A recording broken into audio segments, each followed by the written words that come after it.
मुल्क में गुज़िश्ता रोज सोना महंगा होने के बाद आज कीमतों में इस्तेकाम रहा, ताहम चांदी की कीमत में मामूली इजाफा हुआ। All Pakistan Sarafa James and jeweller association ने बताया कि मंगल को 24 कैरेट के फी तोला सोने की कीमत बगैर किसी तब्दीली के 3,61,200 रुपए बरकरार रही। इस तरह 24 कैरेट के 10 ग्राम सोने और 22 कैरेट के 10 ग्राम सोने की कीमतें भी बिल तरतीब 3,09,671 रुपए और 2,83,865 रुपए पर मुस्तहकम रही। वाज़ेह रहे कि गुज़िश्ता रोज सोने की फी तोला कीमत में 3,600 रुपए का इजाफा हुआ था।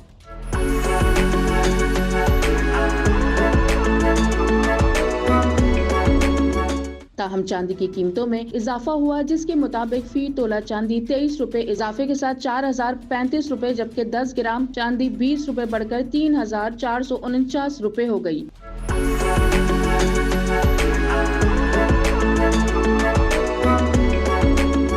एसोसिएशन ने बताया कि आलमी मार्केट में भी सोने की कीमत $3,387 फी औंस बरकरार रही। अलबत्ता चांदी की कीमत में $0.23 इजाफा हुआ, जिसके बाद $38.88 फी औंस हो गई।